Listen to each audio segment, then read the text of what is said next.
As a child in the early 2010s, with limited access to a computer, there were a handful of websites deemed safe enough to play. Webkins, Primary Games, and PBS Kids are some that filled my elementary school summer breaks and computer lab time. But the one I could spend hours on without fail was Poptropica. Released in July of 2007 with only one island, Poptropica soon became the game we all know and love. Upon the site's initial release, early Poptropica was the only island. On the island, you help 3 8-bit pilgrims find their missing items and earn an island medallion in the process.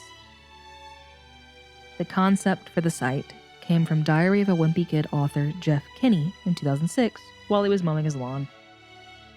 Originally, the player was meant to have an apartment to go to in between their adventures where they could drop off the treasures they obtained. But due to potential limitations, that idea was scrapped in favor of the player island hopping on a blimp. The game was almost released as Poptropolis, but due to Nickelodeon having released their own Nicktropolis just before launch, the name was changed to what we know today. Due to the success of the website, in 2012, Person Education, the company that owned Poptropica, would work with Ubisoft to release the first mobile version, called Poptropica Adventures. In Poptropica Adventures, you travel to 3 different islands to help a museum curator refill his museum. The 3 islands are slimmed down versions of popular main site islands, Superpower Island, Mythology Island, and Astro Island. When you first start the game, you're prompted to make a character. This process is really similar to what you do on the main website, just with less options. The first island we get to is Museum Island. Here we meet the curator, and he tells us that the artifacts have been stolen and asks us to help. The curator also teaches us how to use the customizer to change our outfits. This function is also how we fill out the museum closet. The first island we get to is Superpower Island. I was really excited for this one, as Superpower Island is my favorite on the main site, and I really wanted to see how the mobile version shaped up to it. Here, the first person we meet is this guy, and he shows us our first minigame. After we complete the maze, he gives us an artifact and an outfit that we can stick into the museum. Next, we meet Ned Noodlehead. He owns the comic book shop, and he tells us that he's been robbed and asks us to find the villain behind it. The police officer outside the shop lets us know that Ratman is rumored to be in the sewer and that he won't go down. If we head into the store, we meet a detective who wants us to let them know when we finish the case, because there may be something they can do to help us. The other people on the street don't offer much help in finding the comics, but we do learn that a villain is in the subway. On this street, we also get a side quest to find a woman's missing cat.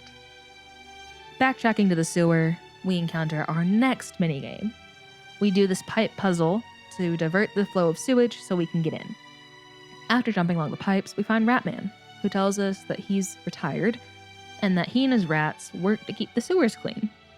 He asks us to help him find his rats, as they were all scared away when a pink-haired villain flew through the sewer.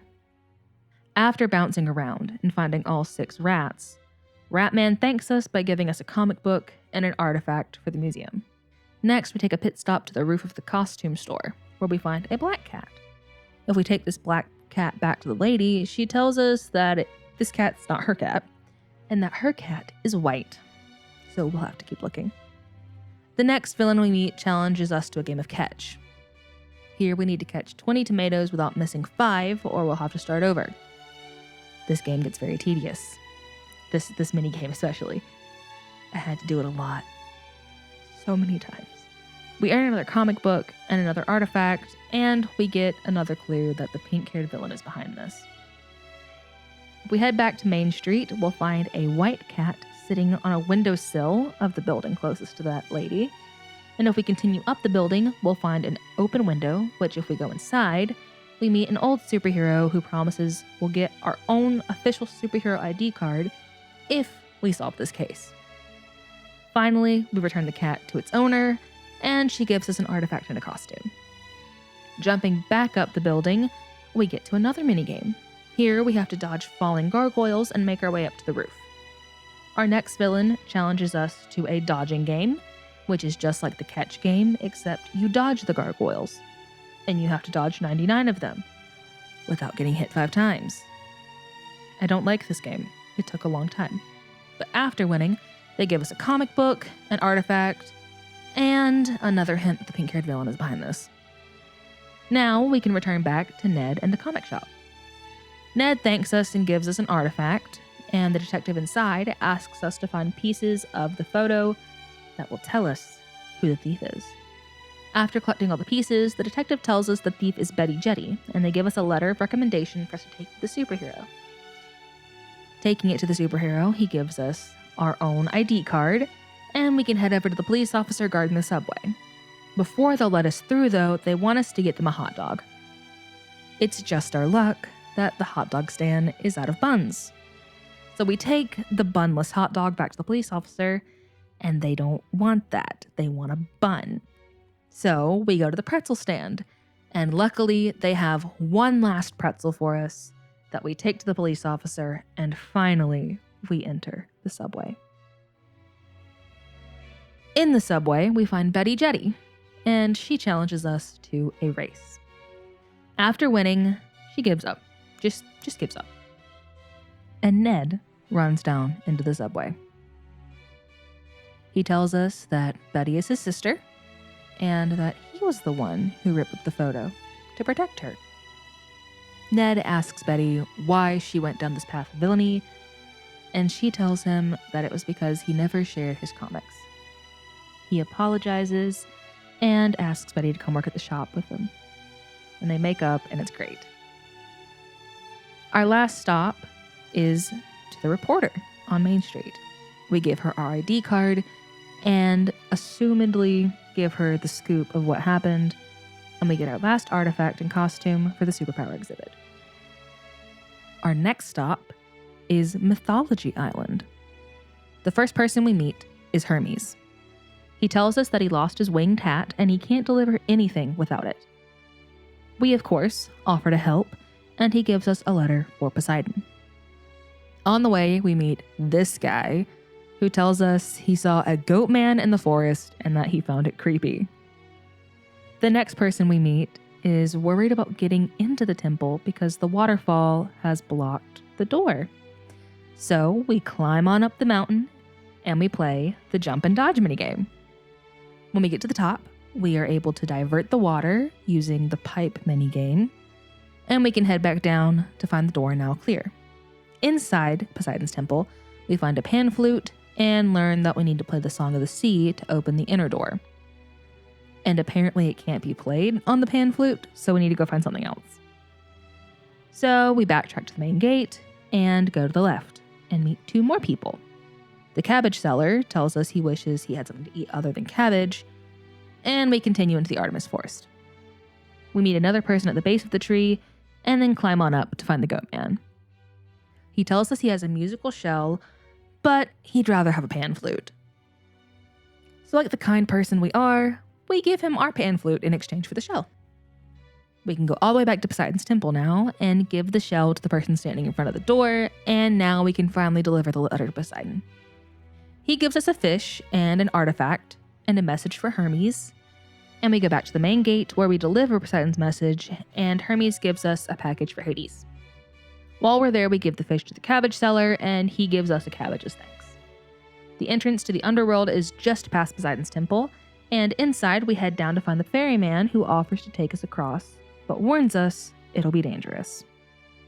Here we play the maze minigame again, but this time in the dark, being chased by a crocodile. We make it to Hades' temple and deliver the package. We get an outfit from doing this, and Hades asks us to help make a potion to heal Cerberus because he's sick. So we play the catch minigame again, but this time with potion bottles instead of tomatoes, but it's still just as bad. Our reward for doing this is an artifact and a lyre. Now that Cerberus is all good, Hades asks us to tell Hermes that he's missed, and we can head back up to the surface. Thankfully, we don't have to do the maze minigame to get back up. When we return to Hermes, We pass along Hades' message, and he asks us to make one more delivery for him, this time to Artemis. So we climb back up the tree and find Artemis, who says she lost all of her arrows, and she can't practice without them, and she won't read the letter until she has them. The first one is in the top of the tree. The next one is on a lower branch. There's only one arrow on the main street, and that's on top of the gate. 2 more can be found in the rocks by the waterfall, and the last one is past the jump and dodge minigame up on the bridge. So we take all the arrows back to Artemis, and she takes them from us, and finally reads the letter. It's from Apollo, and it's telling her a deer wearing a winged hat is lost in the woods. We get another artifact from delivering the letter and jump out of the tree. We find Artemis and offer to give the goat the cabbage so that it will stop running away. And then we play the goat a song, and it puts it to sleep. So we get another artifact, and we finally get Hermes' helmet. So we go back to the gate, give him his helmet, and he calls us faster than Zeus and gives us another outfit. Well, if you are familiar at all with Greek mythology, you know that Zeus does not take kindly to people being called better than him. So of course, he comes storming in and challenges us to a race to see who's faster. So we play the race minigame again, and you win. And he's like, wow, mortal, you beat me. And Hermes is like, if you didn't win that, it would go really bad. So we can talk to Hermes again, and we can race him, and after winning, we get his statue for the museum. Next, we run back to the entrance of the underworld, and we can talk to the guard there, and they let us know that they lost their bag, but they don't want to have to go get it, and they ask us to do it. So we go back to the maze once again, and the bag is just behind Cerberus. We can head back up and give it to the guard. Our last task is given to us by the lady in blue, just past the main gate, and she wants a pearl from Poseidon's temple. So we run back to Poseidon's temple, grab the pearl, and give it to her, and we have all of the mythology artifacts and costumes. Our last stop is Astro Island. At the old rumor mill, we meet our first person who tells us that they can't get an audience with the king, but that the queen may be able to help. If we continue to the right, we meet the Red Knight, who's standing in front of a spaceship, with not a whole lot interesting to say quite yet. Heading to the left, we meet another person who said they found a glowing green tube in front of the castle. This will be important later. Continuing on, we meet the Green Knight and a monk who says they want to go explore the stars. So we climb up onto the castle, and we meet one more person before entering, and then we jump into an open window. Inside the castle, we meet a person to the left who tells us that the king has been acting strange, and another who says that they have to clean up all of this junk that a stranger left, and that they found some wires. This will also be useful later. Next, we meet the queen. She asks us to figure out what's wrong with the king, and now we head into the throne room. Here, we discover that the king has been replaced with a robot. So we return to the queen and tell her what we found, and she tells us to speak with the Green Knight. While the Green Knight lets us know that the stranger went to speak with the Red Knight and to use the royal rocket, and he had permission from the king to do this. So after asking for more information, he also tells us that the king's squire was with them, and they had a very large and heavy trunk. So we go back to the Red Knight, and he tells us that they flew up to the pewter moon, and that if we can fix up the rocket behind him, we can also go up to the pewter moon and find the stranger. Well, we get the fuel from the guy who found the glowing green tube by beating him in a race, and he also gives us an outfit.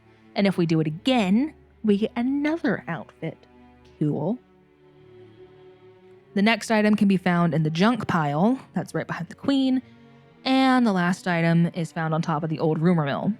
So we return to the Red Knight, and we help him install all the parts by playing the pipe minigame again. And the last thing that we need before we can go into space is a space map. Do not go into space without your space map. That's how you get lost. The map is found with the monk, who warns us to watch out for space sharks, because that's a thing. And now we can go into space. Space travel is done through the maze minigame. You do have to do it regardless of which way you go, every time you go to and from the moon. yes, it gets annoying. So we finally get to the moon and we meet these two aliens. The first one doesn't really have anything interesting to say, just, hey, cool rocket. And the second one lets us know that part of the transporter is broken, but they're trying to fix it, so it's okay.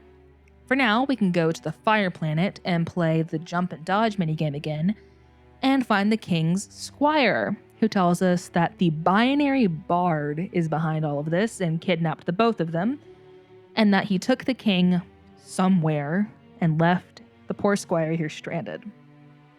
The squire also tells us that the binary bard is after the scepter and that it's hidden in the throne room and we must get it to the king as it's the source of his power. One maze minigame later and we're back on Earth and can grab the scepter and go back to the moon through another maze minigame.